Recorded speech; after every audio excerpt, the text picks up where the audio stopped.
Hi friends, it's Amanda. Welcome back to my channel. So I have I love these car chat videos because I'm able to like chat with you about things that aren't really like my channel related. Like normally I'm doing like craft videos and business videos and planner videos and all the fun things or whatever.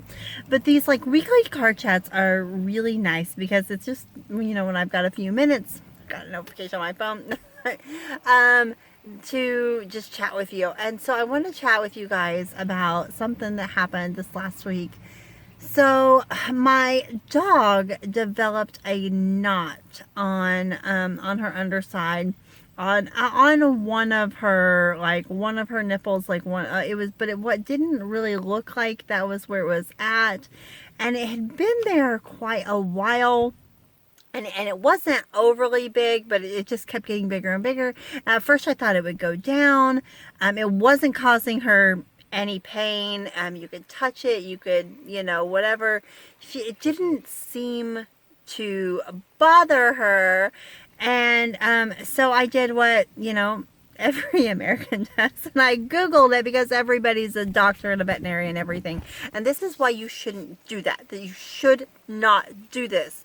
Because you can misdiagnose. Because I don't know, you know, I work in a medical clinic, but a people medical clinic, and I'm a social worker. I don't, you know.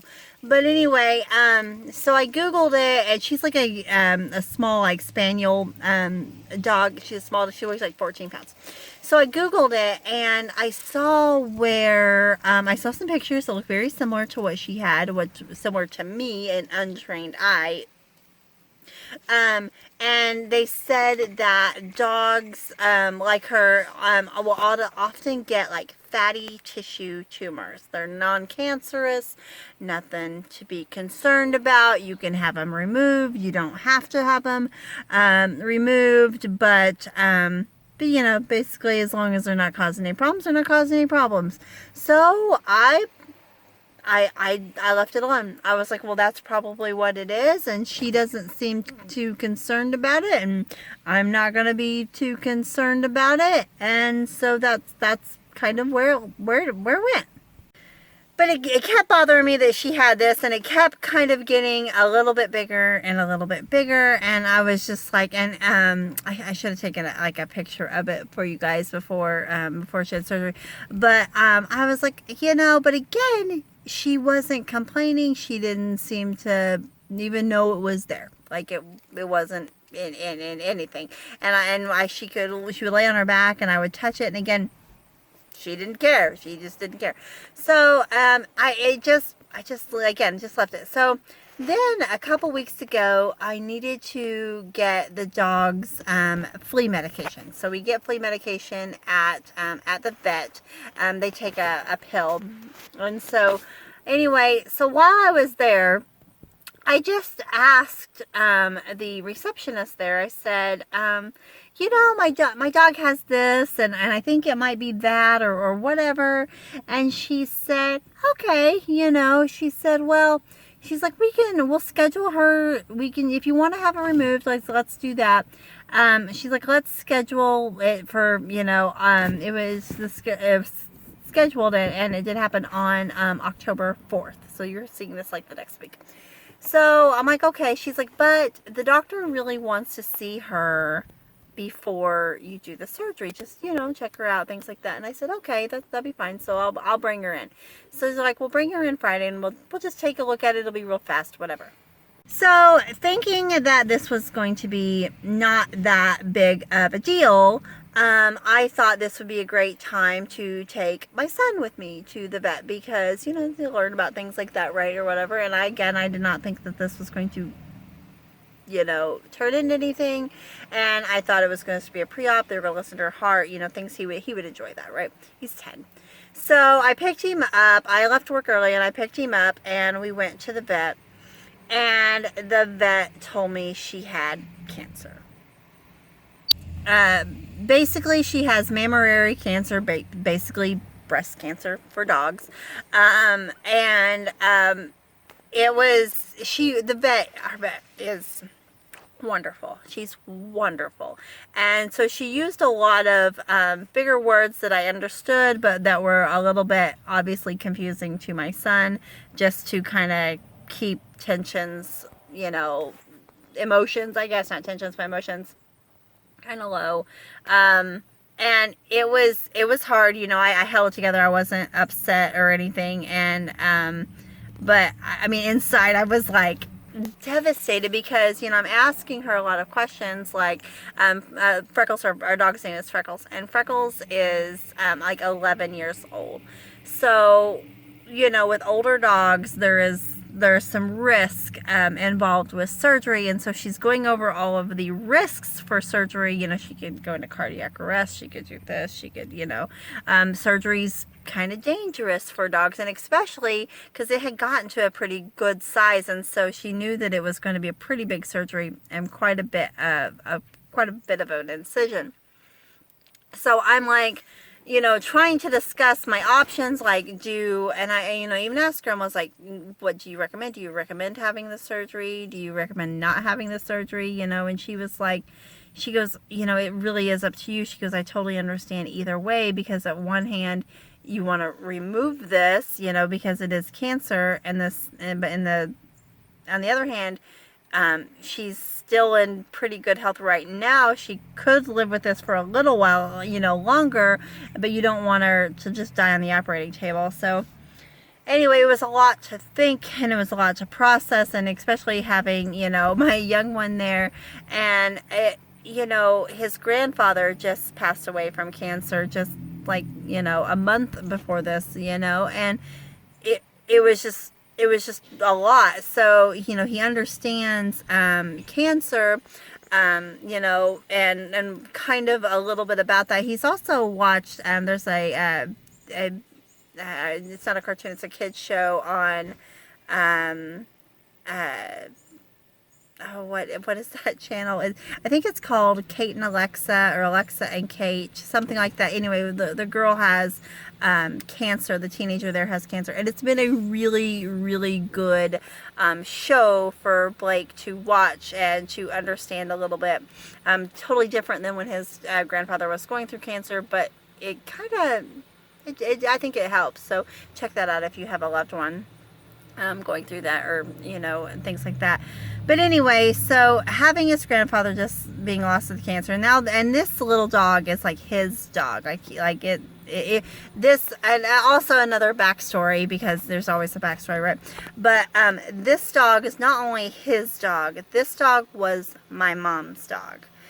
Sorry about that, a car pulled up like right next to me anyway, and I have my window down, so anyway, so this, my mom passed away about 8 years ago. Blake was just a couple years old, and after she passed away, like, we got the dog, and so it's just been kind of been Blake's dog ever since then. So this dog's kind of special. She's a super sweet dog, and yeah, it was just hard emotionally and everything. So I didn't know what I was gonna do. So again, we're sitting there, sorry I keep getting distracted or whatever, right? So we get back in the car, and Blake's asking some questions like, what does this mean? She isn't having surgery, Mom? Like, what's going on? And I, had to basically, tell him, the truth, like a condensed version of the truth, of course, but I felt like I needed, as a parent, to tell him the truth, like what could happen, what might happen, but what ultimately we didn't think that, we had hoped she would make it through the surgery and everything okay, but there was a chance, but anyway, so I got home and chatted with Jacob, and went over all of the facts that the doctor gave us, and back and forth, and ultimately we decided to have the surgery. So she went through surgery fine. She turned out just fine, and she is healing really well. She doesn't like her cone, but she doesn't fight it too much, and as long as we're home to watch her, and everything. She does pretty good, and we don't make her wear it all the time. In fact, we don't make her wear it a lot because she's just with us. Like, if we're sitting on the couch, she's with us, and so we can kind of keep an eye on her. Anytime we cannot keep a close eye on her, she does have to wear it. And so surgery went good. They did have to remove more tissue than they thought, just because the vet said that she kept finding tissue that just really looked suspicious, looked like it was abnormal tissue, and so they think that they got it all, but of course we're not sure. We could have paid an extra like $150 to have it sent off to find out exactly, what the cancer was or what the tumor was and what stage and all of that. We opted not to. We were just like, well, we'll just take it as it goes or whatever. She, but again, she is healing really well, and we're really glad that we went ahead with the surgery. One of the biggest factors in going ahead with the surgery is that while she is 11 years old, she still has a lot of energy. She's still, she's in good health. She's at a good weight. For her size, she just seemed like, for her age, she was just in really good health, and so we thought that's ultimately what led us to make the final decision to go ahead and go with having, the surgery. So, so that's kind of consumed our week. Still doing lots of videos for October.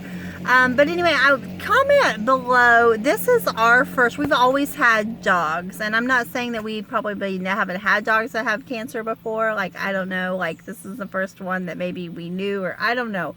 I'm not sure. But anyway, comment below. Have you had experience with your dogs that or any other animals that have had cancer?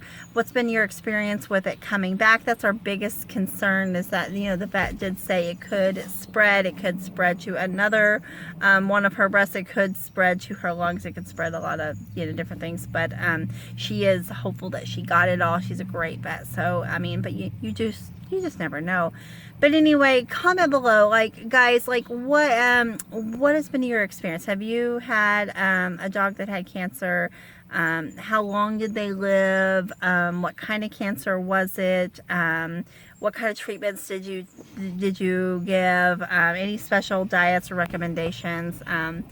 Yeah, just comment below, because again, this is new to us, and we've always been dog people, but yeah, it's hard, and we want to do everything we can to give her the best quality of life as possible. Now, when the time comes, if she were be too sick, we would probably make that decision to to end her life peacefully, but we're hoping it doesn't come to that. We hope she lives for several more years, and we hope that the cancer is gone. But anyway, thanks for your thoughts and your prayers and everything, guys, as we go through this. And I know, like, these videos are always kind of crazy, but yeah, but comment below and talk. Let me know, like, any suggestions, any thoughts, any experiences, even if they weren't positive ones, guys. That's okay too. So anyway, I'm going to get off here and go get my kiddo. So anyway, thanks so much for spending time with me. Thanks for stopping by, and we'll see you in the next video. Bye, guys.